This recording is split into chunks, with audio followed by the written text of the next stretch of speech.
महाभारत लिखने के लिए श्री गणेश जी ने स्वयं तोड़ा था अपना दांत। बुद्धि के स्वामी, विद्या सुखदाता भगवान गणपति के जीवन का हर अध्याय उनके अनुपम रूप की तरह ही अद्भुत है। विद्या और लेखनी के अधिपति माने जाने वाले गणपति जी को सभी देवों में सबसे अधिक धैर्यवान और स्थिर माना जाता है। उनकी लेखन की शक्ति भी अद्वितीय मानी गई है। उनके इन्हीं गुणों के संबंध में एक सुंदर कथा है। बात उस समय की है जब महर्षि वेदव्यास महाभारत नाम के महाकाव्य की रचना प्रारंभ करने जा रहे थे। अपने महाकाव्य के लिए वे एक ऐसा लेखक चाह रहे थे जो उनके विचारों की गति को बीच में बाधित ना करे। इस क्रम में उन्हें भगवान गणेश की याद आई और उन्होंने आग्रह किया कि श्री गणेश उनके महाकाव्य के लेखक बने। गणेश जी ने उनकी बात मान ली, लेकिन साथ ही एक शर्त रख दी। गणेश जी की शर्त थी कि महर्षि एक क्षण के लिए भी कथा वाचन में विश्राम नहीं लेंगे। यदि वे एक क्षण भी रुके तो गणेश जी वहीं लिखना छोड़ देंगे। महर्षि ने उनकी बात मान ली और साथ में अपनी भी एक शर्त रख दी कि गणेश जी बिना समझे कुछ ना लिखेंगे। हर पंक्ति लिखने से पहले उन्हें उसका मर्म समझना होगा। गणेश जी ने उनकी बात मान ली।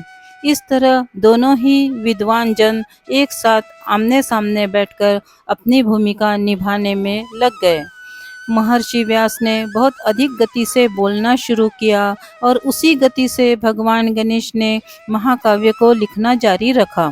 इस गति के कारण एकदम से गणेश जी की कलम टूट गई। वे ऋषि की गति के साथ तालमेल बनाने में चूकने लगे। इस स्थिति में हार ना मानते हुए गणेश जी ने अपना एक दांत तोड़ लिया और उसे स्याही में डुबोकर लिखना जारी रखा। इसके साथ ही वे समझ गए कि उन्हें अपनी लेखन की गति पर थोड़ा अभिमान हो गया था और वे ऋषि की क्षमता को कम करके आंक रहे थे।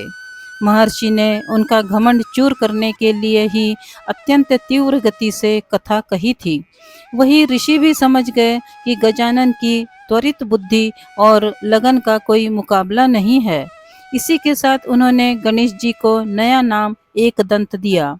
दोनों ही पक्षों द्वारा एक दूसरे की शक्ति, क्षमता और बुद्धिमत्ता को स्वीकार किए जाने के बाद समान लगन और ऊर्जा के साथ महाकाव्य के लेखन का कार्य होने लगा। कहा जाता है कि इस महाकाव्य को पूरा होने में 3 वर्ष का समय लगा। इन 3 वर्षों में गणेश जी ने एक बार भी ऋषि को एक क्षण के लिए भी नहीं रोका। वही महर्षि ने भी शर्त पूरी की।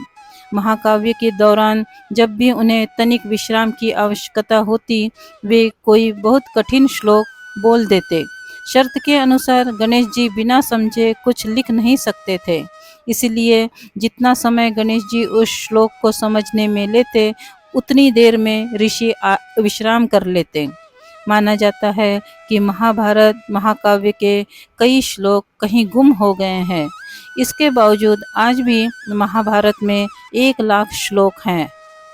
यदि आपको यह पौराणिक कहानी अच्छी लगी हो तो प्लीज़ इसे लाइक करें, शेयर करें और इस चैनल को सब्सक्राइब करें। धन्यवाद।